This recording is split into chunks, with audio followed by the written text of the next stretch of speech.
आज मैं एक्सप्लेन करने वाला हूँ हाल ही में नेटफ्लिक्स पे रिलीज हुई स्ट्रेंजर थिंग्स सीजन 5 के वॉल्यूम 1 को।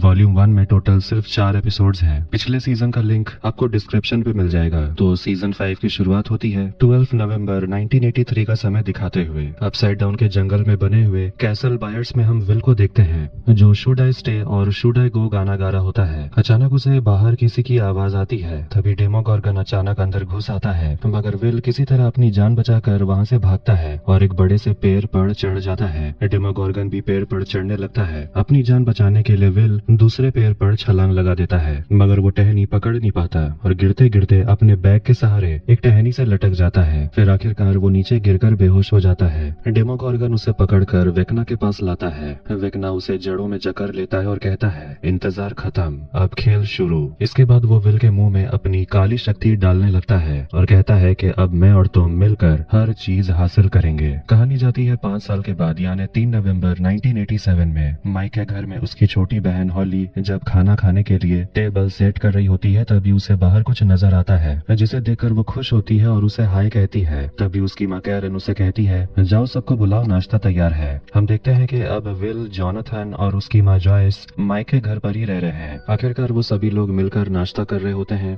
टेड अपनी बेटी हॉली से बेकन देने के लिए कहता है, मगर वो तो अ रिंकल इन टाइम किताब पढ़ने में बिजी होती है। बेकन टेड तक आते आते खत्म हो जाता है, क्योंकि अब घर में इतने लोग जो रहने लगे हैं। सब लोग स्कूल कॉलेज जाने के लिए निकलते हैं और जॉयस भी काम पर चली जाती है। कैरन और टेड परेशान है कि पता नहीं कब तक ऐसा चलता रहेगा, पर वो लोग विल और जॉयस की फैमिली को घर से निकाल भी तो नहीं सकते हैं। स्कूल जाते हुए हॉली रेडियो पर द स्क्वैक शो सुन रही होती है। सभी लोग ये शो सुन रहे होते हैं। ये रेडियो शो चलाने वाली कोई और नहीं बल्कि रॉबिन है, और स्टीव भी उसके साथ रेडियो स्टेशन पर काम करता है। रॉबिन बताने लगती है कि जहाँ पर भूकंप आया था तब वो वहीं थी और बाकी लोगों की तरह भागी नहीं थी। अब हॉकिंस को क्वारंटीन में रखा गया है। जितने लोग शहर में रहते हैं उनसे ज्यादा तो मिलिट्री के लोग यहाँ मौजूद हैं। वो आगे कहती है कि जो धूल मतलब डस्ट गिरी थी, पता नहीं उससे लोगों को कोई बीमारी हो भी जाए, क्योंकि जो कुछ भी इस शहर में हुआ वो किसी इंसान ने कभी देखा नहीं था। भूकंप से जो धरती फटी थी उसे ठीक कर दिया गया था और अब तो उसके ऊपर बच्चे खेलते हैं, फिसलते हैं, लेकिन मिलिट्री के लोग बच्चों को वहाँ से भगा देते हैं, क्योंकि वहाँ खेलना खतरनाक भी हो सकता है। रॉबिन सबको हिदायत देती है कि मिलिट्री एक्सेस कंट्रोल जोन मतलब के मैक जी से दूर रहे, क्योंकि वहाँ जाना खतरनाक हो सकता है। वो कहती है कि आराम से घर पर रहो, काम करो, टीवी देखो और बच्चे स्कूल जाओ। वो कहती है कि आज शाम वो डेट पर जाने वाली है, मगर वो अपनी डेट का नाम नहीं बताती, बस उसके लिए अगला गाना बजाती है और वो गाना सुनकर विक्की मुस्कुराती है, क्योंकि ये गाना उसी के लिए था।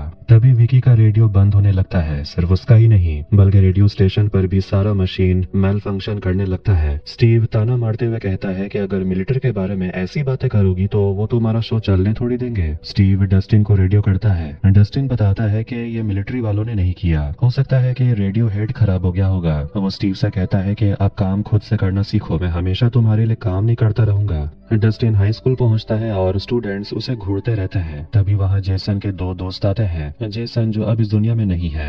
एंडी डस्टिन को परेशान करने लगता है, क्योंकि डस्टिन अभी भी हेलफायर क्लब से जुड़ा हुआ था। अपने दोस्त को बचाने के लिए वहाँ पर लुकस पहुँच जाता है। थोड़ी देर में माइक और विल भी आते हैं। ये देखकर वो दोनों लड़के वहाँ से चले जाते हैं। माइक डस्टिन पर चिल्लाता है कि वो अभी भी हेलफायर क्लब वाली टी शर्ट क्यों पहनता है। वो कहता है कि तुम उन लोगों से पंगा मत लो, वैसे भी हमारे पास बहुत सारी प्रॉब्लम्स हैं। विल भी उसे समझाता है कि हमें फिलहाल शांत रहना है और सर झुकाकर रहना है। डस्टिन फिर भी नहीं समझता और कहता है कि हम लोगों ने हमेशा रूल्स तोड़े हैं और जो सही रहता है वही करते हैं। ये कहकर वो वहाँ से चला जाता है। स्कूल में एक पोस्टर लगा था जिस पर लिखा था जेन हॉपर मिसिंग। यहाँ हम जेन मतलब के 11 को देखते हैं, जो जंगल में भाग रही होती है और उसके पीछे मिलिट्री की सिपाही पड़े होते हैं। असल में कर्नल सलीवन की टीम 11 को पकड़ने में लगी हुई है। आखिर में वो लोग 11 को पकड़ लेते हैं, लेकिन ये तो कोई और औरत होती है। 11 उन्हें चकमा देकर भाग गई। दूसरी तरफ असली 11 ट्रेनिंग ले रही होती है। वो अपने पावर्स का इस्तेमाल करती है और हवा में तेजी से उड़ती है और एक नया रिकॉर्ड बनाती है। हम देखते हैं कि हॉपर और जॉयस वही होते हैं। 11 खुद पर कुछ ज्यादा ही जोर दे रही थी। उसे लगता है कि उसका यह नया रिकॉर्ड काफी नहीं है, उसे और तेज बनना है। हॉपर फिल्म देखने का प्लान बनाता है, लेकिन 11 को फिर से ट्रेनिंग करनी थी। मर्रे अपनी वैन लेकर हॉकिंस शहर वापस आता है। रेडियो स्टेशन में नैन्सी और जोनाथन भी स्टीव और रॉबिन की मदद करने आते हैं, ताकि वो लोग खराब रेडियो को ठीक कर पाए। आखिर में उन्हें मैनुअल मिलता है। उसे पढ़ते वक्त स्टीव नैन्सी के थोड़ा पास आ जाता है, जिसे जोनाथन भी नोटिस करता है। रेडियो ठीक करने के लिए उन्हें एक टावर पर चढ़ना होगा।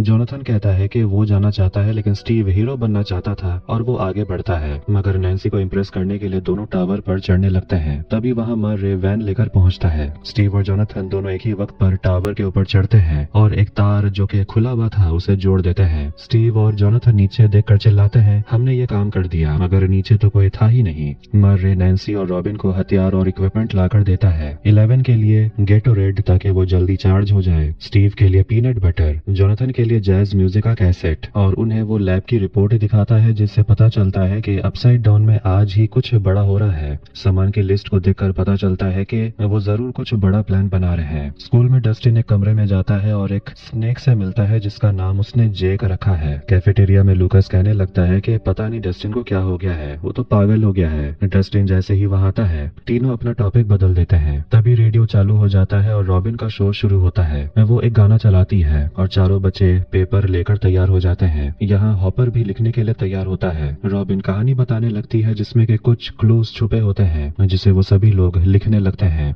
हॉपर 11 से कहता है आज रात शिकार होगा। वो बस के अंदर आते हैं और एक सीट के नीचे देखते हैं कि नीचे जाने की सीढ़ी है जिससे कि वो लोग नीचे टनल में चले जाते हैं। इधर रेडियो स्टेशन में भी एक खुफिया रास्ते के जरिए वो सभी लोग नीचे आते हैं। नैन्सी वहाँ पर प्लान बनाती है। मर्रे ने अगर जानकारी सही दी है तो सामान की गाड़ियों का काफिला रात 10 बजे तक पहुंचेगा। हॉपर को 9 बजे पहुंचकर मैक जी मतलब के मिलिट्री एक्सेस कंट्रोल जोन के लिए निकलना पड़ेगा। काफिला 10-15 तक मैक जी पहुंच जाएगा और उसके बाद क्रॉल मतलब के टनल के रास्ते गुजरना शुरू होगा। इसे हॉपर और जॉयस अपसाइड डाउन में पहुंच जाएंगे। अब ये बच्चे लोग भी उन सभी की मदद करने के लिए ऊपर रहने का प्लान बनाते हैं और वहीं से वो लोग हेल्प करेंगे। हॉपर को जल्दी एक जगह G1 पहुंचना है और वहां उन्हें वेकना को ढूंढने के लिए 2 घंटे मिलेंगे। अगर सब कुछ सही रहा तो उनका प्लान काम कर जाएगा, मगर बाकी लोग सोचते हैं कि वेकना आखिर G1 में करेगा क्या, वहाँ तो कुछ है भी नहीं। स्टीव कहने लगता है कि हो सकता है कि वेकना मर चुका है क्योंकि 30 से ज्यादा बार हम लोग ये क्रॉल प्लान कर चुके हैं और 11 उसे ढूंढने की कोशिश कर चुकी है, लेकिन आज तक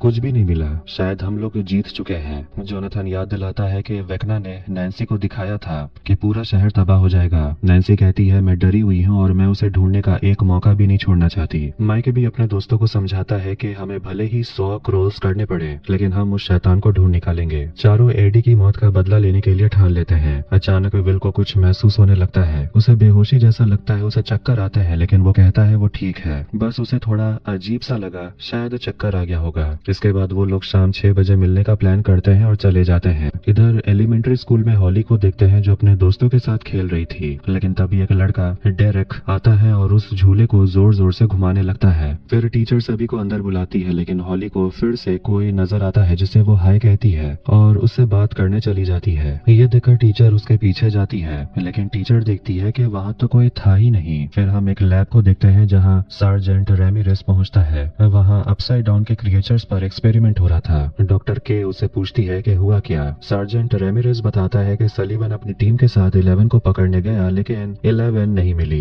रेमिरेस एक जानवर से डर जाता है, लेकिन डॉक्टर कहती है डरो मत, वो तुम्हें काटेगा नहीं, हाँ गला घोंट सकता है। और बताओ क्या बताना था तुम्हें। रेमिरेस जाने लगता है तो डॉक्टर उसे कहती है सलीवन से कहो कि मुझे वो लड़की चाहिए क्योंकि यहाँ मासूम लोग मर रहे हैं। देखते हैं कि वो लोग जिस मिलिट्री बेस में होते हैं वो तो असल में अपसाइड डाउन में होता है। हॉपर और जॉयस 11 को क्रॉल ले जा रहे होते हैं, लेकिन हॉपर 11 को आने से मना कर देता है। 11 हॉपर से काफी गुस्सा थी और कहती है कि मुझे भी क्रॉल के लिए जाना है, लेकिन वो 11 से कहता है कि तुम यहीं पर रहो, अगर जाना ही है तो अपनी ताकत से उसे ढूंढो, क्रॉल पर जाने की क्या जरूरत है। जॉयस को दोनों का झगड़ा देखकर बुरा लगता है और वो हॉपर को समझाने लगती है कि 11 तैयार है और तुम आखिर उसे इस तरह डांटते क्यों रहते हो। हॉपर कहता है कि मैं उस जगह 1000 बार जा चुका हूँ और मुझे वहाँ पर सिर्फ सोल्जर्स मिलते हैं जो 11 को ढूंढ रहे हैं, इसीलिए मैं 11 को वहाँ लेकर नहीं जा सकता। वो जॉयस से कहता है कि मुझे 11 की जरूरत पड़ेगी, ये मैं जानता हूँ, इसलिए मैं उसे अभी लेकर नहीं जा सकता। फिर वो अपनी अलमारी में से एक डब्बा निकालता है। स्कूल में वो शैतान लड़के एंडी के लॉकर में स्नेक रखा हुआ था जिसे देखकर वो डर जाता है और ये डस्टिन का काम है, मगर सभी स्टूडेंट्स बोलते हैं कि ये सांप जहरीला नहीं होता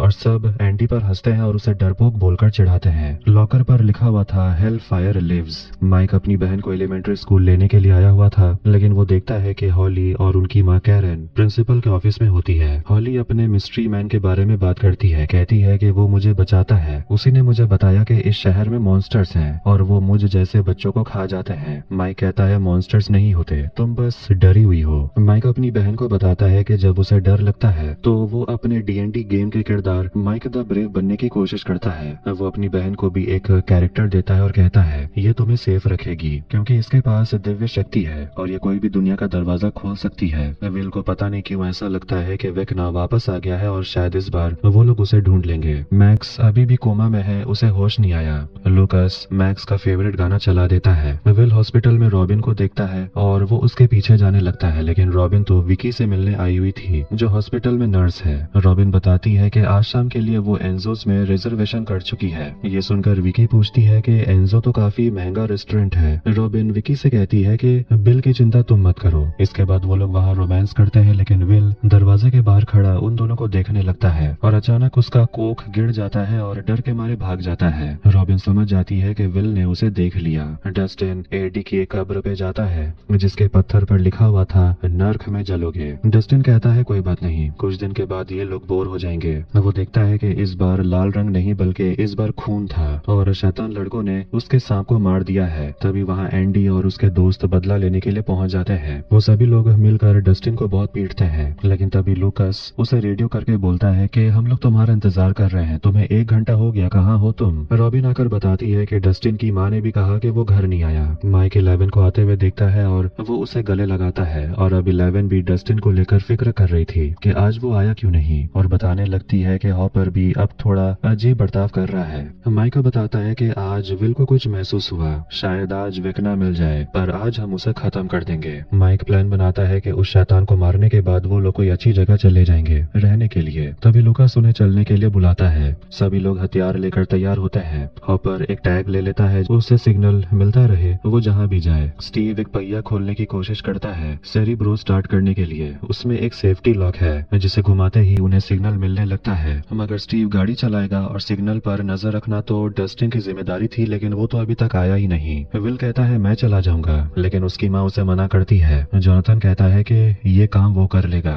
विल को बुरा लगता है कि सब लोग उसे कमजोर समझते हैं। स्टीव और जोनाथन गाड़ी से निकलते हैं और पीछे पीछे माइक और लूकास। हॉपर गड्ढे के नीचे चला जाता है, मतलब टनल में, और जॉयस को निहारते रहता है और कहता है तुम दिन पर दिन सुंदर होते जा रही हो, मेरी तो लॉटरी लग गई। हॉली माइक के दिए हुए कैरेक्टर को अपने गले पर पहन लेती है और फिर अपनी मम्मी पापा को झगड़ते हुए सुनती है। वो दोनों ही हॉली को लेकर परेशान थे क्योंकि वो किसी से बात करती है जो असल में है ही नहीं। हॉली बड़ी हो गई है और अब उसे ऐसा बचपना नहीं करना चाहिए। ये सुनकर हॉली को बुरा लगता है और वो रोने लगती है। हॉपर मिलिट्री बेस के करीब पहुंच जाता है। लूकास और माइक नजर रखे होते हैं और वो लोग देख लेते हैं कि काफिला आ रहा था। 2 लोग अपसाइड डाउन के गेट पर आग बरसाते हैं जिससे कि दरवाजा खुल जाता है। उसके बाद वो गाड़ियों का काफिला अंदर चला जाता है। रास्ता साफ होते ही हॉपर एक गाड़ी पर चढ़ जाता है और अपसाइड डाउन में पहुंच जाता है, जिसके बाद गेट बंद हो जाता है। जोनाथन सिग्नल को 90 डीबी पर लेकर जाता है, फिर वो लोग भी वहां से निकलते हैं। जॉयस हॉपर से बात कर रही होती है, लेकिन अचानक सारी गाड़ियां एक दूसरे से टकराने लगती है। कुछ समय के बाद हॉपर को सिग्नल मिलता है और वो कहता है पता नहीं सारे सोल्जर्स रुक क्यों गए। अब अपनी बंदूक लेकर तैयार रहता है। विल को कुछ महसूस होता है। वो देख पाता है कि डेमोगोर्गन सोल्जर्स की तरफ जा रहा है। अपसाइड डाउन में सोल्जर्स पर डेमोगोर्गन हमला करने लगता है। हॉपर जिस ट्रक में था, डेमोगोर्गन उस ट्रक के ड्राइवर को भी मार देता है। विल अचानक बेहोश हो जाता है। हॉपर ट्रक से बाहर निकलता है। सारे सोल्जर्स मर चुके हैं। वो जॉयस से कांटेक्ट करने की कोशिश करता है, लेकिन कांटेक्ट नहीं हो पाता।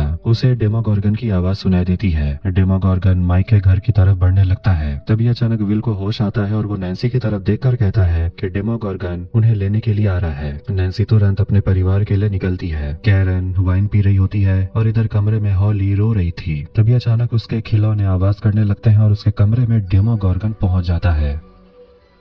डेमोगोर्गन हॉली पर हमला करता है और उसे उठाकर फेंक देता है। कैरन आराम से अपने नहाने की तैयारी कर रही होती है और टेड बाहर गोल्फ खेलने में बिजी होता है। हॉली अपने मम्मी पापा को आवाज लगाती है और आखिर में अपने कमरे से भाग निकलती है और फिर अपनी माँ को आकर बताती है कि उसके कमरे में मॉन्स्टर है। कैरन अपनी बेटी को शांत करती है, कहती है तुम बस बुरा सपना देख रही होगी। जैसे ही वो हॉली को गले लगाती है, वो अपनी बेटी के सिर पर खून लगा देखती है। तभी अचानक लाइटें टिमटिमाने लगती है। टेड भी अजीब चीजें होते हुए दिखता है। इधर नैन्सी और 11 अपने घर की तरफ निकलती है। डेमोगोर्गन बाथरूम में घुस जाता है मगर वहाँ कोई नहीं था। असल में कैरन हॉली को लेकर बाथटब के अंदर छुपी हुई थी। फोम के वजह से मॉन्स्टर अंदर देख नहीं पाता। टेड गोल्फ स्टिक लेकर अंदर आता है और डेमोगोर्गन उसकी आवाज सुनकर चला जाता है। कैरन हॉली को लेकर पानी से बाहर निकलती है। डेमोगोर्गन टेड के सामने आ जाता है और वो उस मॉन्स्टर को स्टिक से मारने की कोशिश करता है, लेकिन डेमोगोर्गन उसे मारकर गिरा देता है। कैरन हॉली को लेकर भागती है लेकिन आखिर में एक बोतल उठाकर तोड़ती है और उससे डेमोगोर्गन पर हमला करती है। नैन्सी और 11 घर तक पहुंचते हैं और बंदूक लेकर अंदर जाते हैं। नैन्सी की आंखें फटी की फटी रह जाती है। माइक पूछता है, नैन्सी क्या हुआ?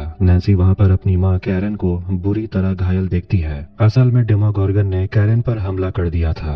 अपसाइड डाउन का दरवाजा बंद हो रहा था और अंदर से हॉली की आवाजें आ रही थी। 11 दरवाजा बंद होने से पहले अपसाइड डाउन के अंदर चली जाती है। इसके बाद घायल कैरन और टेड को तुरंत हॉस्पिटल लाया जाता है। नर्स नैन्सी और माइक को बाहर रहने को बोलती है। नैन्सी बिल्कुल टूट चुकी थी और वो वॉशरूम में जाकर अपने खून से सने हुए हाथ को धोते रहती है। अपने भाई से बात करते वक्त वो खुद को दोष देने लगती है कि वो अपनी फैमिली को बचाने के लिए कुछ कर सकती थी, उन्हें पहले ही शहर से बाहर भेज सकती थी। माइक कहता है कि मगर हम लोगों ने पूरी कोशिश की, और सोचने लगता है कि आखिर वो मॉन्स्टर हॉली को क्यों ले गया, आखिर इस सब से हॉली का क्या लेना देना। नैन्सी कहने लगती है, वेकना ने मुझे सब कुछ दिखाया था, हॉली मॉम डैड सब मर चुके होंगे, लेकिन हम लोगों ने क्या किया? हम लोगों ने उसकी बातों पर यकीन नहीं किया और अब सब कुछ धीरे धीरे सच हो रहा है। लुकस कहने लगता है कि वेकना बेरहम है और वो ऐसे ही लोगों को जिंदा नहीं छोड़ सकता। वो तुम्हारे मॉम डैड को मार सकता था लेकिन उसने ऐसा नहीं किया। वो चाहता तो हॉली को भी मार सकता था। शायद उसका ये कोई प्लान है। और वो खुद क्यों नहीं आया? उसने अपने मॉन्स्टर को क्यों भेजा? माइक पूछता है, तुम्हारे कहने का क्या मतलब है कि वेकना ने ये नहीं किया है? लुकस कहता है, मुझे नहीं पता, लेकिन मुझे बस इतना पता है कि विल के साथ ऐसे भी पहले हो चुका है। तुम्हें आज की तारीख पता है ना? 3 नवंबर, और विल 6 तारीख को गायब हुआ था। उस दिन के बाद से सब कुछ बदल गया, लेकिन इस बार हॉली को 11 बचा लेगी। इसके बाद पूरे शहर में अनाउंस किया जाता है किसी को भी घर से बाहर निकलना मना है। सलीवन की टीम कैरन के घर पहुंचती है। उसे उसका सोल्जर बताता है कि नैन्सी अकेले आई थी। उन्हें वहां अपसाइड डाउन का दरवाजा बंद मिलता है, मानो जैसे वहां कुछ था ही नहीं। सलीवन ऑर्डर देता है कि मुझे 2 मील रेडियस के हर जगह की सीसीटीवी फुटेज चाहिए, क्योंकि उसे लगता है कि ये सब कुछ 11 ने किया, क्योंकि वो शुरू से ही मानता है कि 11 मॉन्स्टर है। 11 अपसाइड डाउन में हॉली को ढूंढ रही होती है। 11 को बाहर एक आवाज सुनाई देती है और वो हमला कर देती है, लेकिन ये तो बस हॉपर था। 11 उसे माफी मांगती है और टॉर्च लेकर आगे बढ़ती है। वो बताती है कि डेमोगोर्गन घायल है क्योंकि कैरन ने उस पर हमला किया और वो हॉली को ढूंढने की कोशिश कर रही है। रेडियो स्टेशन पर पूरा सर्किट उड़ गया था और इसे कैसे ठीक किया जाए रॉबिन और जॉयस को समझ नहीं आता। खैर रॉबिन फ्यूज लेने के लिए चली जाती है। जॉयस विल की चिंता करती है और उसे पूछती है कि तुम्हें जो विजन्स आ रही हैं, क्या वो पहले की तरह ही है? विल कहता है कि इस बार के विजन्स और भी ज्यादा खतरनाक है। ऐसा लगता है जैसे हाइव माइंड से मेरा कनेक्शन जुड़ गया हो। विल कहती है, लेकिन हमने तो कनेक्शन तोड़ दिया था। विल कहता है, शायद ये कनेक्शन पूरी तरह कभी टूटा ही नहीं था। वो कहता है, जब मैं कैलिफोर्निया में था तब ये कनेक्शन टूट गया था, लेकिन जब मैं यहाँ लौटा तो मुझे फिर से ये सब कुछ महसूस होने लगा। रॉबिन उसकी बातें सुन लेती है और कहती है, ऐसा हो सकता है कि तुम एक रिसीवर हो। समझो तुम्हारे ऊपर एक एंटेना है और माइंड फ्लेयर के पार्टिकल्स रेडियो वेव की तरह है, और जब ये एंटेना वेव्स के करीब आएगा तो सिग्नल सॉलिड हो जाएगा और दूर जाते ही सिग्नल टूट जाएगा। तब विल समझ जाता है कि अगर हॉली को ढूंढना है तो उसे करीब जाने की कोशिश करनी होगी। जॉयस फिर से मना करती है। विल बहुत समझाता है लेकिन फिर भी जॉयस उसकी एक नहीं सुनती। स्टीव अपनी गाड़ी की बैटरी ठीक करवा रहा था। जोनाथन उसे बता देता है कि नैन्सी के डैड कोमा में है और उसकी माँ का ऑपरेशन चल रहा है। स्टीव कहता है कि हमें हॉस्पिटल जाना चाहिए, मगर जोनाथन कहता है नहीं, हमारा जो प्लान है हम उसी को फॉलो करेंगे। स्टीव फिर भी अपना मन नहीं बदलता और कहता है, रास्ते में तो हॉस्पिटल पड़ेगा, हमें फ्लावर्स लेकर नैन्सी के पास जाना चाहिए। जोनाथन उसे कहता है बस भी करो और उसे डांट लगाता है कि वो एक भी मौका नहीं छोड़ता नैन्सी के सामने माचो बनने का। आगे भी उसे सुनाते रहता है कि जब से मैं यहाँ लौटा हूँ तुम एक मौका नहीं छोड़ते मुझसे बेहतर बनने का। नैन्सी की बहन गायब है और तुम्हारे मन में चल रहा है कि तुम नैन्सी को जाकर फ्लावर्स दोगे। स्टीव भी उसे सुनाने लगता है कि तुम दोनों के रिश्ते में सिर्फ तुम खुश हो, नैन्सी नहीं। आखिर में उनकी गाड़ी स्टार्ट होती है लेकिन तभी वहाँ डस्टिन पहुंच जाता है। अपसाइड डाउन में 11 हॉपर को समझाने की कोशिश करती है कि कैरन हॉली टेड के साथ क्या हुआ, लेकिन हॉपर तो 11 को ही डांटने लगता है कि उसे इस तरह बाहर नहीं आना चाहिए वरना मिलिट्री की नजर उस पर पड़ जाएगी। 11 कहती है, तो इससे पहले मिलिट्री वाले मुझे पकड़े, काम आज के आज ही खत्म करते हैं। वो बताती है कि हॉली जरूर वेकना के पास होगी। हॉपर को समझ नहीं आ रहा था कि एक छोटी बच्ची का वेकना से क्या कनेक्शन। 11 कहती है, मुझे भी नहीं पता। 11 सामने डेमोगोर्गन का खून देखती है और उसे समझ आता है कि जरूर वो मॉन्स्टर आसपास ही होगा। जो कुछ भी हुआ हॉली के साथ, लूकस मैक्स को सब कुछ बता रहा होता है। याद दिलाता है कि 11 बहुत ताकतवर है, लेकिन उसे हम सबकी जरूरत पड़ेगी। वो मैक्स का हाथ पकड़ता है, कहता है ये जंग हम तुम्हारे बिना जीत नहीं सकते, प्लीज जल्दी वापस आ जाओ। माइक अपने और नैन्सी के लिए कॉफी लाता है और एक जगह पर ए रिंकल इन टाइम किताब देखता है जो उसकी बहन पढ़ा करती थी। माइक नैन्सी से हॉली के इमेजिनरी फ्रेंड के बारे में पूछता है। कैरन ने बताया था कि उस फ्रेंड का नाम मिस्टर वॉटसेट है। माइक बताता है कि जब मैं स्कूल हॉली को लेने के लिए गया था तो हॉली ने बताया कि मिस्टर वॉटसेट ने उसे बताया कि हॉली को लेने के लिए मॉन्स्टर्स आ रहे हैं, और उस दिन सच में एक मॉन्स्टर उसे उठाकर ले गया। ये कोई इत्तेफाक नहीं हो सकता। इसका मतलब साफ है कि ये कोई इमेजिनरी फ्रेंड नहीं बल्कि रियल है। नैन्सी पूछती है अगर ऐसा है तो फिर हमने उसे देखा क्यों नहीं, और ये कौन हो सकता है, और अगर उस आदमी को इतनी फिक्र थी तो उसने हमें या मॉम को क्यों नहीं बताया। माइक कहता है मुझे खुद नहीं पता, ये तो बस मेरी एक थ्योरी है। नैन्सी पूछती है ये कैसे पता लगाएंगे कि मिस्टर वॉटसेट है कौन। माइक कहता है ये तो तुम्हें बताना चाहिए, तुम तो रिपोर्टर हो। नैन्सी अपने भाई से कहती है कि तुम जाकर रिसेप्शनिस्ट से बात करो, उसे डिस्ट्रैक्ट करके रखो, और मैं जाकर मॉम से बात करूंगी जिन्हें जरूर मिस्टर वॉटसेट के बारे में पता होगा। इधर स्टीव डस्टिन को सब कुछ बता रहा होता है और उसे ताना भी मारता है कि इतना सब कुछ हो गया और तुम गायब थे। डस्टिन सोचने लगता है कि आखिर हॉली का इस सब से क्या कनेक्शन, और वो स्टीव से कहने लगता है कि मैंने तुम्हें कितनी बार कहा था कि जब भी पावर बढ़े तो तुरंत मशीन को बंद कर देना, वरना ये सब कुछ नहीं होता। स्टीव उसे डांटता है कि ये सब करने के लिए तुम्हें यहाँ पर होना चाहिए था, और तुम्हें आखिर हुआ क्या था। वो दोनों झगड़ने लगते हैं और आखिर में जोनाथन उस पर चिल्ला देता है कि अब दोनों अपना मुंह बंद रखो। डस्टिन दोनों से पूछता है कि आखिर तुम दोनों की कब से जमने लगी। स्टीव कहता है कि मुझे तुमसे बात ही नहीं करना। डस्टिन कहता है मुझे भी कोई शौक नहीं है। रॉबिन जॉयस को बेवकूफ बनाकर विल को अपने साथ ले जाती है। फिर वो विल की तारीफ करने लगती है, कहती है तुम्हारा प्लान बिल्कुल सही था, तुम्हारे दिमाग का इस्तेमाल करके हम हॉली को ढूंढ सकते हैं, लेकिन मुझे पता है तुम्हारी मॉम बहुत गुस्सा हो जाएगी और उन्हें अपसेट होना भी चाहिए। प्लान खतरनाक जो है। विल कहता है आज तक जो किया सब खतरनाक ही तो था। इसके बाद वो दोनों वहाँ से निकलते हैं। अपसाइड डाउन में मिलिट्री बेस में जिसका डर था वही हुआ। 11 की तस्वीर डॉक्टर के को मिल जाती है, मगर वो रैमिरेज को डांटती है कि जब तक उसे पकड़ न लो अपनी शक्ल मत दिखाना।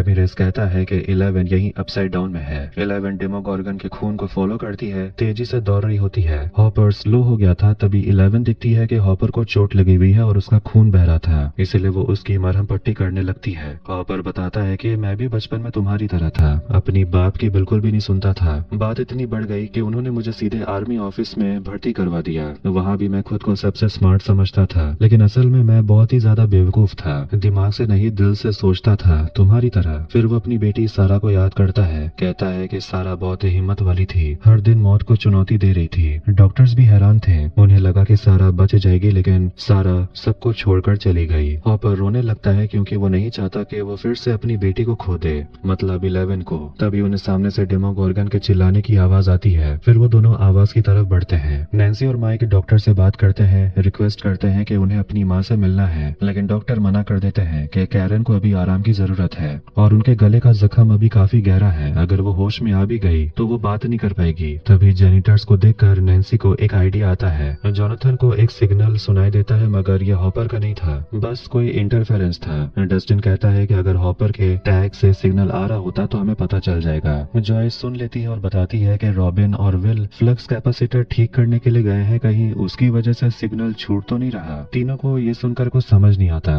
विल रॉबिन के साथ उसी जंगल में आता है जहाँ सुबह के वक्त उसे कुछ अजीब महसूस हुआ था, लेकिन अभी उसे वहाँ कुछ महसूस नहीं होता। इसके बाद वो लोग आगे बढ़ते हैं मॉन्स्टर के अड्डे को ढूंढने के लिए। शायद ज्यादा करीब जाएंगे तो सिग्नल मिलने लगे। इसके बाद मौका पाते ही रॉबिन हॉस्पिटल वाली बात छेड़ देती है। विल घबरा कर कहता है मैं तो हॉस्पिटल में था ही नहीं। रॉबिन कहती है पता नहीं क्यों मैंने तुम्हें देखा। मैं तुम्हें बता दूं कि विक्की वहाँ नर्स है और वो मेरी दोस्त है, लेकिन कुछ लोग हमारी इस दोस्ती को समझ नहीं पाएंगे। अगर तुमने कुछ देखा हो तो प्लीज किसी को कुछ मत बताना। विल कहता है मैंने कुछ देखा ही नहीं। दोनों को वहाँ पर एक मंडाला दिखता है। विल को याद आता है कि जब वो हाइव माइंड से कनेक्ट हुआ था उसने सुना था बच्चे हंस खेल रहे थे। अपसाइड डाउन में हॉपर और 11 काफी करीब पहुंच गए थे और उन्हें सामने एक बहुत बड़ी सी दीवार दिखने को मिलती है और सामने हॉली का जूता पड़ा हुआ था। 11 कहती है तो इसीलिए मैं हॉली को ढूंढ नहीं पा रही थी क्योंकि हॉली शायद उस पार है। नैन्सी और माइक अपना भेष बदल लेते हैं और डॉक्टर से बचते हुए अपनी माँ के कमरे तक पहुँचते हैं। नैन्सी अपनी माँ का हाथ पकड़ती है। कैरन अपनी आंखें खोलती है और बोलने की कोशिश करती है, लेकिन माइक उन्हें बोलने से मना करता है। वो पेन पेपर निकालते हैं। कैरन हॉली लिखती लगती है। नैन्सी बताती है कि हॉली गायब है, लेकिन अगर आप कुछ जानती हैं तो हमारी मदद हो सकती है। कैरन पूछती है इसके पीछे कौन है। नैन्सी कहती है नाम तो नहीं पता,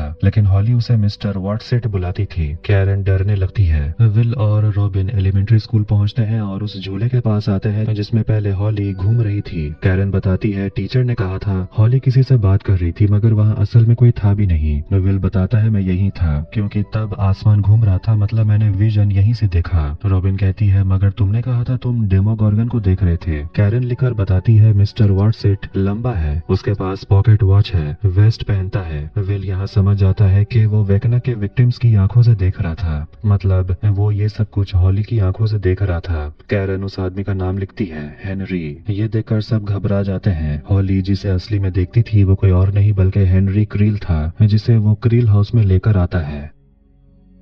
11 अपनी ताकत से उस दीवार को फाड़ने की कोशिश करती है, लेकिन ऐसा नहीं कर पाती। हॉपर भी दीवार को काट काट कर थक चुका था, लेकिन दीवार में छेद बनता ही नहीं, वो तो जल्दी से भर जाता है। 11 कहती है मुझे अपनी बैटरी चार्ज करनी पड़ेगी। हॉपर उसे मना करता है क्योंकि उन्हें ये भी नहीं पता कि हॉली इस दीवार के पीछे है भी या नहीं। बैटरी चार्ज करने का मतलब है खाना खाना, और हॉपर के पास सिर्फ मीट होता है। तभी वहाँ पर मिलिट्री के लोग आने लगते हैं और उनके पास एक ऐसा डिवाइस होता है जिससे कि 11 सन्न पड़ जाती है। सुबह होते ही जॉयस विल को ढूंढते हुए बाहर निकलती है और उसे रास्ते में विल और रॉबिन मिल जाते हैं। वो अपने बेटे को डांट कर कहती है अंदर आओ, और वो दोनों को डांटने लगती है। जॉयस रॉबिन को भी डांटती है कि तुम मेरे बेटे की जिंदगी के साथ खेल रही हो। विल अपनी माँ से कहता है कि मैं आपके सामने ही हूँ और अब मैं बच्चा नहीं रहा। आप माँ है तो इसका मतलब क्या आप हमेशा सही होंगी? आपका प्लान हमेशा काम नहीं करता। वो आगे बताता है कि वो वेकना के हाइव माइंड से जुड़ गया था और उसे पता चला कि हॉली तो बस शुरुआत है, वो आगे और भी बच्चों को किडनैप करेगा। पता नहीं आखिर उसका प्लान क्या है, लेकिन हमें पता करना है कि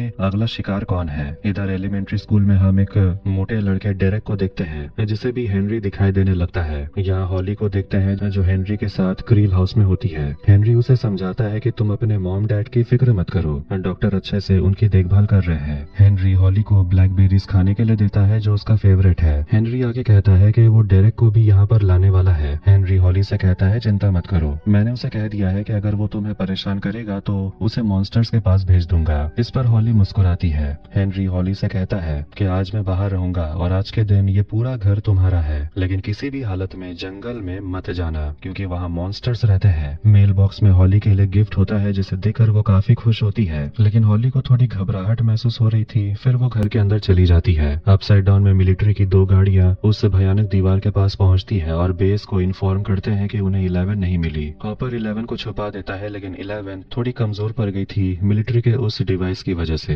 हॉपर बाहर एक सोल्जर को टॉयलेट करते हुए देखता है, जिसे बगल में लगा हुआ एक बड़ा सा खंजर मिल जाता है। लेफ्टिनेंट एकर्स अब उस इंसान को ढूंढना चाहता है जिसका ये खंजर है। तो वो लोग उस मशीन को जैसे ही 11 के डायरेक्शन में घुमाते हैं, 11 जोर से आवाज करती है जिससे कि सोल्जर उसी डायरेक्शन में बढ़ने लगते हैं। हॉपर सोल्जर पर गोली चलाने लगता है, लेकिन आखिर में उसकी गोली खत्म हो जाती है। हॉपर 11 को कसकर पकड़ लेता है जब सोल्जर्स उन पर अंधाधुंध गोली चला रहे थे। आखिर में वो 2 ग्रेनेड सोल्जर की तरफ फेंकता है जिससे बड़ा धमाका होता है। हॉपर गन रिलोड करके मिलिट्री गाड़ी के ऊपर लगे उस मशीन को तबाह कर देता है, जिसके बाद 11 ठीक होकर बाहर आती है और बचे हुए सोल्जर्स को मार देती है। Steve, Jonathan, Dustin radio station पहुंचते हैं। फिर वहां नैन्सी, माइक, लुकस भी आते हैं और डस्टिन अपने दोस्तों से झूठ बोलता है कि वो एक खंबे से टकरा गया था जिससे उसका ये हाल हो गया। विल डेरेक के बारे में सबको बता देता है कि अब वही है वेकना का अगला शिकार। विल आगे बताता है कि वेकना के दिमाग में वो घुस सकता है और वेकना बच्चों के दिमाग में घुस सकता है। कहा जाए तो वेकना एक तरह का सीरियल किलर है जो अपने शिकार का पीछा करता है ताकि उसके दिमाग के अंदर घुस सके, जैसे कि उसने क्रिसी और मैक्स के साथ किया। मगर इस बार उसका तरीका थोड़ा अलग है। नैन्सी बताती है वेकना इस बार हेनरी बनकर आया था, बच्चों का भरोसा जीतने और उनका दोस्त बनने के लिए। विल कहता है कुछ भी हो जाए हमें डेरेक को बचाना ही होगा। फिर वो प्लान बनाने लगता है डेरेक को किडनैप करने का जब उसके पेरेंट्स सो गए होंगे, लेकिन उन्हें डेरेक की आंखों में पट्टी बांधनी होगी ताकि वो उन सभी को ना देख ले और उस जगह को ना देख ले जहाँ वो डेरेक को ले जाएंगे। डस्टिन कहने लगता है कि अगर हम लोग उस लड़के के पीछे पड़ गए तो हॉली को कौन ढूंढेगा? ऐसे में तो वेकना को भी ढूंढ नहीं पाएंगे। माइक कहता है एक तरीका है जिससे हम डेरेक और हॉली दोनों को ढूंढ सकते हैं। माइक प्लान बनाता है डेमोगोर्गन से लड़ने का ताकि वो भागकर अपने मास्टर वेकना को सब कुछ बता दे, लेकिन डेमोगोर्गन के जाने से पहले उसके शरीर पर एक ट्रैकर लगा देंगे और ऐसे उन्हें मॉन्स्टर्स के अड्डे का पता चल जाएगा। इससे उन्हें वेकना भी मिल जाएगा और हॉली भी। सभी को इस प्लान में दम लगता है हॉली क्रील हाउस में आराम से मजे करती है, केक्स बना रही होती है, टीवी देखती है और नए नए कपड़े पहनती है। उसके बाद वो अलग अलग कमरों में जाती है जहाँ के दूसरे बच्चों के लिए सामान रखा हुआ था। वो एक लाल स्कार्फ पहन लेती है। तभी कोई आकर बेल बजाता है। हॉली को लगता है कि ये शैतान लड़का डेरेक है और वो उसे भाग जाने को बोलती है। वो दरवाजा खोलती है और मेल बॉक्स में हेनरी का लेटर मिलता है जिसमें लिखा हुआ था, मुझे तुम्हारी मदद चाहिए, बताए हुए जगह पर जल्दी मिलो। अपसाइड डाउन में सलीवन की टीम उस दीवार के पास पहुंचती है और मरे हुए टीम को वहां से ले जाती है और वो अपनी टीम को आदेश देता है कि जिसने भी ये किया है उसका पता लगाओ। तो वहां से थोड़ी ही दूर हॉपर और 11 आराम कर रहे होते हैं। हैकर्स उनके कब्जे में है। 11 कहती है कि उस सोल्जर ने दीवार पर सूसू की और उसे उस दीवार के बारे में पहले से ही पता होगा, नहीं तो वो ऐसा कभी नहीं करता। हॉपर कहता है ऐसा नहीं हो सकता और उसे बस अगले काफिले के आने का इंतजार है ताकि वो यहाँ से निकलकर सभी को इस दीवार के बारे में बता सके। 11 कहती है कि बाहर जाने से कुछ फायदा नहीं होने वाला, किसी को नहीं पता दीवार कैसे पार करनी है, इस सोल्जर को जरूर पता होगा। 11 कहती है मुझे बस 20 मिनट दीजिए, मैं उस सोल्जर से उगलवा सकती हूँ। हॉपर उसे कहता है तुम बहुत जिद्दी हो। स्कूल में मिस्टर क्लार्क बच्चों को वर्म होल के बारे में पढ़ा रहे होते हैं लेकिन सिर्फ एरिका ही इंटरेस्ट लेकर सुन रही होती है। वो देखती है कि लूकस और माइक उसे बाहर बुला रहे थे। एरिका बाहर आती है, कहती है 1 मिनट है, जो कहना चाहते हो कहो। वो लोग उसे सब कुछ बता तो नहीं सकते, बस ये कहते हैं कि डेरेक खतरे में है और उसकी दीदी टीना तुम्हारी दोस्त है, तुम्हें बस उसके घर में किसी तरह घुसना है। एरिका मना कर देती है क्योंकि टीना से उसकी दुश्मनी हो गई है। 1 मिनट भी खत्म हो जाता है लेकिन माइक उसे कहता है कि मेरी बहन हॉली की जान खतरे में है। इधर हॉस्पिटल में विल और रॉबिन आते हैं और रॉबिन मिसेस मैसी नाम की औरत से मिलने के लिए आती है जिसे वो अपनी दादी बताती है। असल में वो उसकी दादी नहीं है, बस उससे मिलने आई है क्योंकि मिसेस मैसी के पास नींद की गोलियां होंगी जिसकी मदद से वो लोग डेरेक के पेरेंट्स को सुला सकते हैं। लेकिन कॉरिडोर में उन्हें विकी मिल जाती है तो रॉबिन को छुपना पड़ता है क्योंकि उसने विकी को प्रॉमिस किया था कि आज शाम वो लोग एंजोस जाएंगे, लेकिन अब तो वो लोग जा नहीं सकते तो प्लान कैंसिल करना पड़ेगा और विकी ये समझेगी नहीं। विल रॉबिन से कहता है तो फिर एक बार उसे किस कर लो, वो मान जाएगी। रॉबिन कहती है मुझे पता था, तुमने सब कुछ देख लिया। विल पूछने लगता है तुम्हें कैसे पता चला कि तुम्हें विकी पसंद है। रॉबिन बताती है उसके साथ मैंने काम किया तो बस ऐसा लगा जैसे मैं उसे पसंद करती हूँ। पहले हम लोग दोस्त थे, फिर मुझे समझ आ गया। आखिर में वो लोग नींद की गोलियां चुरा लेते हैं। मर्रे यहाँ पूरी टीम के लिए सारा इंतजाम लेकर आया था। डस्टिन चिल्लाने लगता है कि मर्रे बहुत सारी चीजें नहीं लाया। मर्रे कहने लगता है कि ये सब लाना इतना आसान नहीं है, वो भी उस जगह में जहाँ की सिक्योरिटी इतनी ज्यादा स्ट्रिक्ट है। स्टीव और डस्टिन की आपस में बिल्कुल भी नहीं बन रही। गुस्से में डस्टिन स्टीव की फेवरेट गाड़ी में ड्रिल कर देता है ताकि वो उसमें अपना एंटेना सेरिब्रो लगा सके। नैन्सी ट्रैकर को गोली में भर रही होती है जिसे डेमोगॉर्गन के ऊपर फायर किया जाना था। मर्रे उसे कहने लगता है कि इस तरह करने से ट्रैकर खराब हो सकता है, मगर वो कहता है ये बस मेरी थ्योरी है। तो नैन्सी कहती है आजमा कर देखते हैं। मर्रे जोनाथन को समझाने लगता है कि उसे अगला कदम बढ़ाना चाहिए नैन्सी की तरफ। जोनाथन कहता है फिलहाल नैन्सी के पेरेंट्स हॉस्पिटल में हैं और उसकी बहन भी गायब है और अभी ये सब करना ठीक नहीं। मर्रे कहता है यही तो सही समय है, किस्मत ने मुश्किल समय में ही तुम दोनों को करीब लाया था, हिम्मत दिखाओ और अपने दिल की बात बोल दो। नैन्सी उन दोनों की बातों से परेशान हो गई थी और उन्हें चिल्लाकर कहती है जो काम करने आए हैं वो करते हैं। नैन्सी ट्रैकर वाली गोली चलाती है और ट्रैकर सही सलामत था। मर्रे जाते जाते जोनाथन से कहता है अपनी दिल की बात उसे कह दो और देखता है कि मर्रे के कैसेट में एक रिंग था। अपसाइड डाउन में एकर्स मुंह खोलने से मना कर देता है, कहता है मैं तो बस एक आम सिपाही हूँ। हॉपर उसे कहता है कि मुझे पता है कि तुम स्पेशल फोर्सेस में हो, तुम सलीवन के कुत्ते हो। हैकर्स 11 के बारे में कहता है कि वो एक मॉन्स्टर है, उसने अपने ताकत से हेलीकॉप्टर को क्रैश करा दिया था जिसमें मेरा दोस्त मर गया। हॉपर उसे कहता है कि उस लड़की को बचाने के लिए मैं तुझ जैसे हजारों कुत्तों को मार सकता हूँ। हॉपर डॉक्टर के बारे में पूछता है तो हैकर्स घबराकर पूछता है कि तुम्हें इस डॉक्टर के बारे में किसने बताया। हम देखते हैं कि 11 असल में हैकर्स के दिमाग के अंदर है। 11 सिपाही के सिर पर हाथ रखती है। 11 देख लेती है कि अपसाइड डाउन में एक मिलिट्री बेस है। 11 लैब के अंदर पहुंच गई थी और वो एक बड़ा सा दरवाजा देखती है। हैकर्स बताने से मना करता है कि उस दरवाजे के पीछे क्या है। 11 दरवाजे के पीछे जो देखती है वो तुरंत वापस लौट आती और हॉपर को बताती है कि उस दरवाजे के पीछे वही है जो मेरे जैसा ताकतवर है, शायद वेकना मिलिट्री वालों के पास है। हेनरी के मना करने के बावजूद हॉली जंगल की तरफ बढ़ने लगती है लोकेशन की तरफ जाने के लिए। डेरेक अपने घर में वीडियो गेम खेल रहा था और वो अपनी बड़ी बहन टीना से ठीक से बात भी नहीं करता जो उसे डिनर के लिए बुला रही थी, इसलिए वो डेरेक का वीडियो गेम बंद कर देती है। तभी वहाँ एरिका एरिका पहुंचती है प्लान के मुताबिक और वो सबसे पहले अपनी दुश्मन टीना को अपनी दोस्त बना लेती है, उसके सामने मगरमच्छ के आंसू बहाकर। घर के बाहर सब इंतजार कर रहे हैं कि कब सभी लोग पाई खाकर बेहोश हो जाएंगे। इधर घर के अंदर सभी लोग एरिका का लाया हुआ पाई खा रहे होते हैं,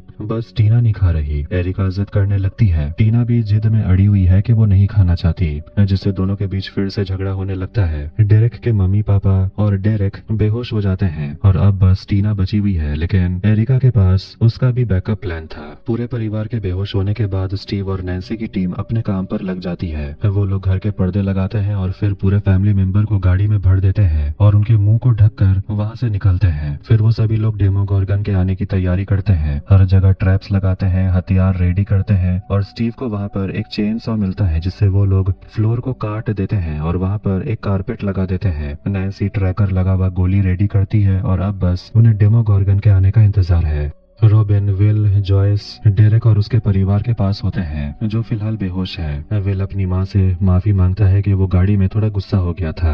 जॉयस भी माफी मांगती है कि वो कुछ ज्यादा ही प्रोटेक्टिव हो जाती है। वो कहने लगती है कि जब तुम पहली बार गायब हुए थे, मैं घर आई थी और मैं टीवी देखते देखते सो गई। 8 घंटे बाद मुझे पता चला तुम गायब हो गए हो। मैं तुम्हारा ख्याल नहीं रख पाई, इसीलिए मैं अभी थोड़ी प्रोटेक्टिव हो जाती हूँ। डेरेक के घर के बाहर लाइटें झपकने लगती है, मतलब डेमोगोर्गन आने वाला है। तभी घर के अंदर अपसाइड डाउन का पोर्टल खुलता है और डेमोगोर्गन अंदर आ जाता है। डेमोगोर्गन डायरेक्ट समझकर एक डमी उठा लेता है। लूकास मौका देकर उस पर हमला बोलता है और फिर एक ट्रैप में पैर लगते ही कील डेमोगोर्गन के शरीर में चुभ जाते हैं। लूकास कारपेट वाली जगह पर आता है, जिसमें पैर रखते ही मॉन्स्टर नीचे लटक जाता है। माइक मार मारकर मॉन्स्टर को नीचे फेंक देता है, जहाँ पर कांटेदार तार होती है। जोनाथन डेमोगोर्गन पर आग लगा देता है, लेकिन ट्रैकर वाली गोली चलाने से पहले ही डेमोगोर्गन वहाँ से भाग जाता है। डस्टिन अपने एंटेना सेरिब्रो की मदद से डेमोगोर्गन का पीछा करता है। इधर डेरेक को अचानक होश आता है। विल कहता है अब कुछ नहीं हो सकता, वेकना ने हमें देख लिया कि हम कहाँ हैं। इधर हॉली कंपास की मदद से जंगल में बढ़ रही होती है दिए हुए लोकेशन तक पहुँचने के लिए। आखिर में वो एक बहुत बड़े से चट्टान के पास पहुँचती है और आवाज लगाती है, हेनरी क्या तुम यही हो? लेकिन अंदर कोई तो था, जिसे देखकर हॉली वहाँ से भाग जाती है। वो छिप जाती है, जबकि कोई तो है जो उसका पीछा करते हुए वहाँ तक आ जाता है और वो कोई और नहीं बल्कि मैक्स होती है।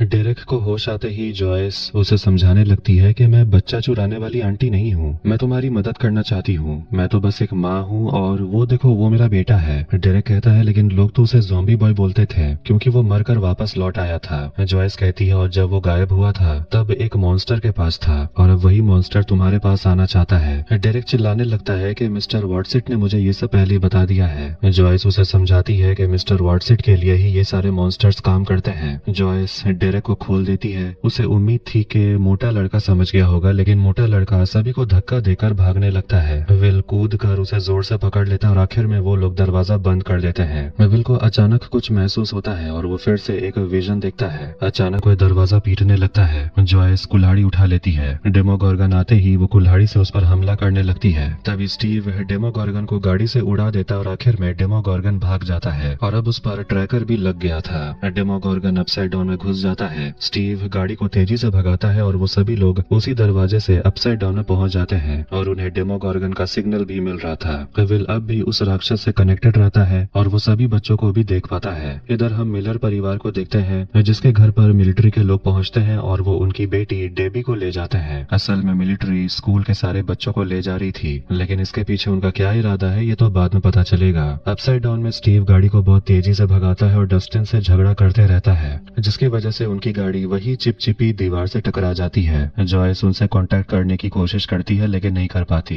रॉबिन कहती है मतलब कि सभी लोग अपसाइड डाउन पहुंच गए हैं। विल उस बड़ी सी दीवार की पेंटिंग बनाता है, बताता है कि हॉली और 3 बच्चे भी वही हैं। डेरेक खुशकिस्मती से बच गया क्योंकि विल को इसका एहसास हो गया था। विल बताता है कि और भी बच्चे किडनैप होंगे। सब सोचते हैं कि पता नहीं वेकना इन बच्चों के साथ क्या करेगा। लूकास और माइक आकर बताते हैं कि मिलिट्री बच्चों को लेकर बस में कहीं जा रहे थे, मतलब सिर्फ वेकना ही नहीं है जिसे बच्चे चाहिए। अपसाइड डाउन मिलिट्री बेस में डॉक्टर सलीवन को बताती है कि हॉकिंस में 9 से 10 उम्र के 73 बच्चे मौजूद हैं। उन सभी को किडनैप कर रही है 11। शायद 11 का कोई प्लान है, वो उन्हें मार रही है या उन्हें बचा रही है, फर्क नहीं पड़ता। इसीलिए मिलिट्री के लोग बच्चों को बचा रहे हैं क्योंकि उन्हें लगता है कि 11 मॉन्स्टर है। डॉक्टर सलीवन को ऑर्डर देती है कि तुम्हें मैगजी तुरंत पहुंचना होगा और ये मेरा ऑर्डर है। रामिरेज डॉक्टर से कहता है कि ये बच्चे बहुत छोटे हैं और इन्हें चारा बनाना ठीक नहीं, लेकिन डॉक्टर उसकी कोई बात नहीं सुनना चाहती। इधर मैक्स हॉली को बताती है कि वो उसके घर बहुत बार आ चुकी है। हॉली मैक्स को पहचान लेती है, कहती है तुम तो वही हो जो स्केट बोर्ड पर घूमती हो और वॉकमैन लगाकर गाना सुनती हो। मैक्स कहती है तुम्हें लग रहा होगा कि मैं कोमा में हूँ, लेकिन मैं यहाँ कैसे? एक आवाज होने पर मैक्स उसे अपने साथ ले जाती है और मैक्स बताती है कि ये लेटर उसने हॉली को लिखा था क्योंकि वो हॉली को बचाना चाहती थी। मैक्स हॉली को अपने घर लेकर आती है और वहाँ से काफी अच्छा नजारा भी दिखता है। हॉली पूछती है हम सब कहाँ हैं? मैक्स बताती है एक मेमोरी में। देखने में अच्छी लग रही होगी लेकिन ये है नहीं, असल में ये जगह एक जेल है। यहाँ स्कूल के स्टूडेंट्स को मिलिट्री बेस में लाया जाता है। एरिका ये बात बाकी टीम को बता देती है। जॉयस और बाकी सभी लोग बच्चों को बचाने का प्लान बनाते हैं। प्लान तो बन जाता है लेकिन अंदर जाने के लिए कोई ऐसा चाहिए जिस पर मिलिट्री की नजर न पड़े और ये काम करने के लिए डेरेक से बेहतर कोई और नहीं है। अपसाइड डाउन में एकर्स अपने हाथ खोलकर बाहर आ जाता है। हॉपर मिलिट्री बेस पर नजर रखता है और वो 11 से पूछता है कि तुमने कहा कि वेकना अंदर है, मतलब हो सकता है उसके पास पावर्स नहीं है, मगर अगर उसके पास पावर्स नहीं है तो उसने बच्चों को किडनैप कैसे किया? 11 अंदर जाने की प्लानिंग करती है तो हॉपर मना कर देता है। तभी डस्टिन जो कि अपसाइड डाउन में ही है वो रेडियो करके बताता है कि वो लोग एक दीवार से टकरा गए हैं जो काफी बदबूदार और चिपचिपी है। हॉपर भी बताता है कि वो लोग भी ऐसी ही जगह पर हैं लेकिन वो दोनों शहर के बिल्कुल उल्टी तरफ पर हैं। हॉपर उसे कहता है ऐसे बात करना सेफ नहीं, हम तुम्हें लेने आएंगे। इधर मैक्स हॉली को सब कुछ बता रही होती है कि कैसे हॉकिंस 2 हिस्सों में फट गया था। कहने लगती है कि वो कुछ समय के लिए मर गई थी लेकिन उसे होश आया और वो रेनबो रूम में थी। फिर वो एक दरवाजा खोलती है और अलग दौर में पहुंच जाती है 1959 में, मतलब 30 साल पहले। बाद में समझ आया कि वो हेनरी के दिमाग में फंसी हुई है। मैक्स आगे बताने लगती है कि वो ऐसे ही अलग अलग टाइम में जाती थी लेकिन आखिरकार वो भटक कर शुरुआत में ही आ गई। एक बार मैक्स को रेनबो रूम में उसका फेवरेट गाना सुनाई दे रहा था। ये वही समय था जब लूकस ने मैक्स के लिए उसका फेवरेट गाना बजाया था। मैक्स कागज को फाड़ देती है इस उम्मीद में कि वो अपने दोस्तों के पास पहुंच जाएगी। इधर डेरेक मिलिट्री बेस पहुंच जाता है और बहाना मारता है कि मैं तो पीछे ही छूट गया। अंदर बच्चों वाले कमरे में सभी मस्ती कर रहे होते हैं और अब डेरेक को वॉशरूम जाना था। मर्रे फिर सभी के लिए सप्लाईज लेकर आता है और फोम वाली गद्दी भी लेकर आता है। डेरेक वॉशरूम से जॉयस से कांटेक्ट करता है। जॉयस उसे कहती है कि मिस्टर वॉटसिट को जिन लोगों ने भी देखा है उन्हें इकट्ठा करो, हम जल्दी तुम लोगों को लेने पहुंचेंगे। अपसाइड डाउन में 11 मिलिट्री बेस के अंदर जाने की तैयारी करती है। जैसे ही बिजली कड़कती है वो दौड़ कर छलांग लगाती है और तभी लैंड करती है जब दूसरी बार बिजली कड़कती है ताकि लोगों को शक न हो। फिर वो एक सोल्जर को मारकर हॉपर को अंदर ले आती है। 11 हॉपर को थैंक यू कहती है उसे ये सब कुछ सिखाने के लिए।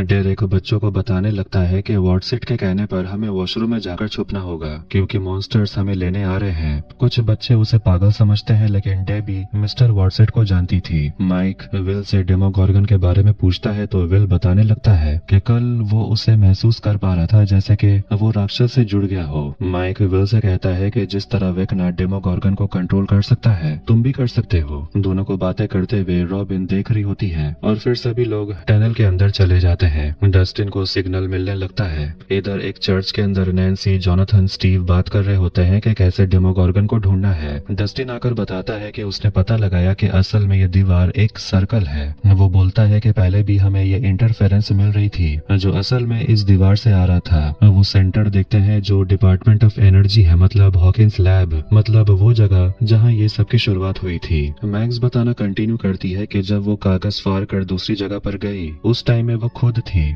ये वो टाइम है जब वेकना ने उसे चुना था। कहती है कि आखिरकार उसने बाहर जाने का रास्ता ढूंढ लिया था। वो बहुत करीब थी, इतने करीब कि वो लूकस के हाथ को महसूस कर पा रही थी। वो लूकस की तरफ भागती है लेकिन अचानक गाना बंद हो जाने की वजह से पोर्टल भी बंद हो जाता है। हेनरी से वो भागती रही और आखिरकार इसी चट्टान के अंदर वो पहुंच गई। हेनरी अंदर आने से डर रहा था। मैक्स को लगता था कि यहाँ कुछ तो है इसीलिए वो यहाँ सुरक्षित है। अब वो अपनी किस्मत को मान चुकी थी कि वो यहाँ से कभी निकल नहीं पाएगी, लेकिन फिर उसकी नजर पड़ी हॉली पर और उसे उम्मीद मिली कि अब वो यहाँ से भाग सकते हैं। मैक्स हॉली से कहती है हेनरी आने वाला है और तुम्हें वापस उस घर में जाना होगा।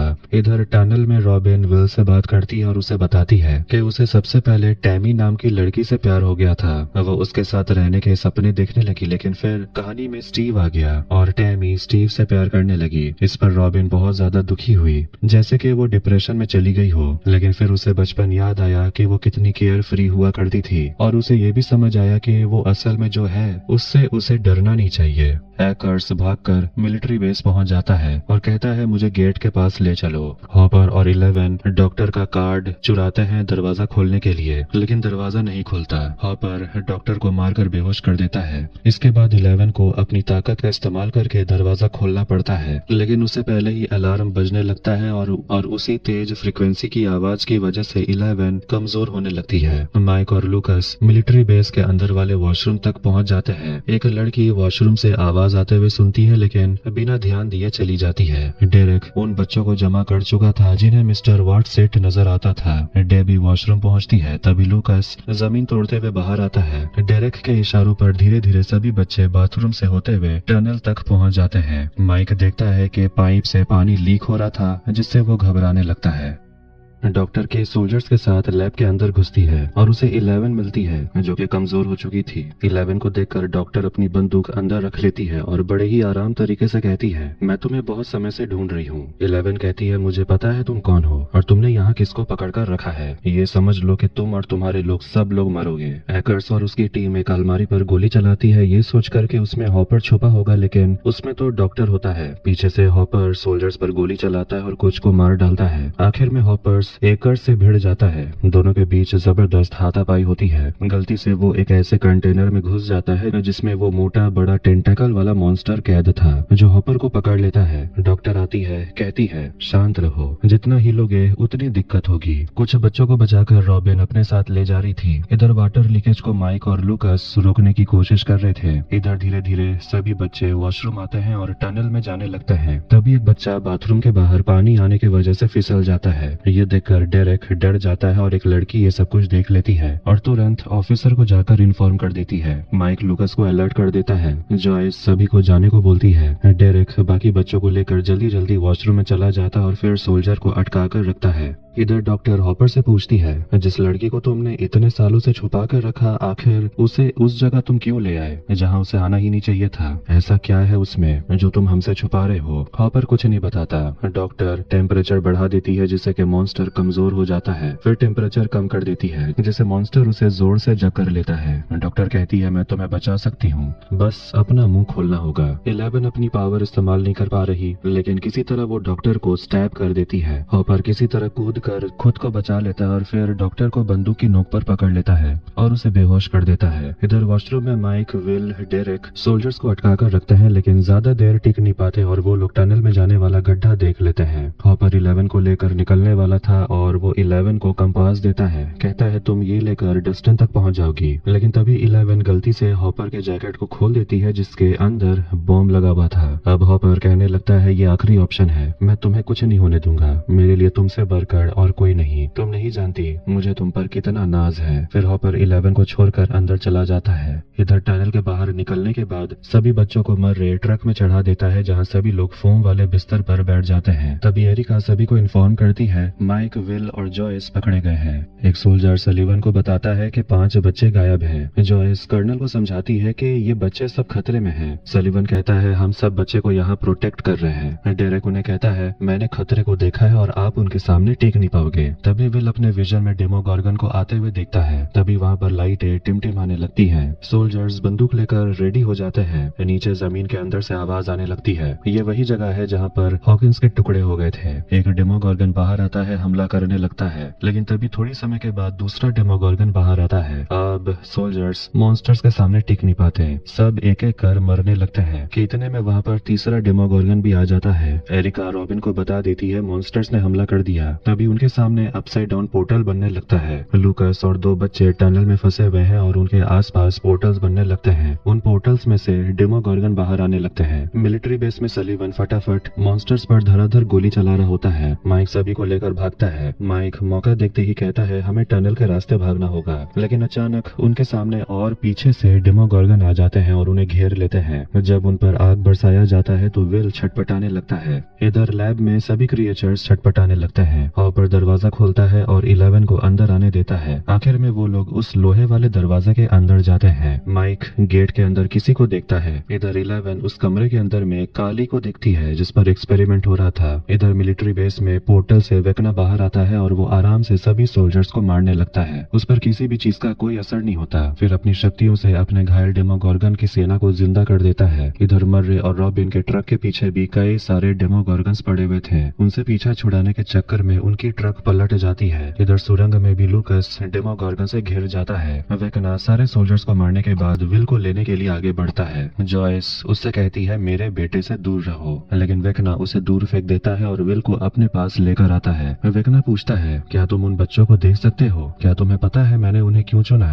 क्योंकि बच्चे कमजोर होते हैं, शरीर से और दिमाग से भी। लूकास घायल हो गया था और उसके साथ जो दो बच्चे थे उन्हें डेमोगोर्गन्स ले जाते हैं। ट्रक से भी बच्चे गायब हो गए थे। वेकना विल से कहता है ये बच्चे बहुत जल्दी बहक जाते हैं और इन बच्चों में सबसे पहले तुम थे। तुम्हें तोड़ना बहुत आसान था। तुमने ही मेरी ताकत का एहसास दिलाया कि मैं क्या हासिल कर सकता हूँ। वेकना विल को छोड़कर वापस अपनी दुनिया में चला जाता है, जिसके बाद डेमोगोर्गन फिर लौटते हैं रॉबिन, लूकास और माइक को मारने के लिए। विल को तभी रॉबिन की कही गई बात याद आती है कि मैं हर जगह जवाब ढूंढने की कोशिश कर रही थी, लेकिन वो जवाब तो मेरे अंदर ही था। फिर पुरानी वीडियो देखते हैं कि कैसे विल और माइक और बाकी सभी लोग दोस्त बने, कैसे उसने अपने भाई जोनाथन के साथ मिलकर कैसल बायर्स बनाया। माइक जैसे ही अपनी आंखें खोलता है देखता है कि डेमोगोर्गन फ्रीज हो गया था और उन्हें फ्रीज करने वाला विल था, जिसकी आंखें सफेद हो चुकी थी। विल उन तीनों डेमोगोर्गन को वैसे ही मारता है जैसे वेकना अपने शिकारों को मारता है। सबके हाथ पैर तोड़ने के बाद विल अपनी नाक से खून पोंछता है और ये देखकर जॉयस हैरान थी। और इसी जबरदस्त एंडिंग के साथ सीजन 5 वॉल्यूम 1 यहीं पर एंड होता है। तो कैसा लगा ये वीडियो कमेंट करके जरूर बताएं। वीडियो पसंद आया वीडियो को लाइक कर दे, चैनल को भी सब्सक्राइब कर दें। मिलते हैं नेक्स्ट वीडियो में। Take care.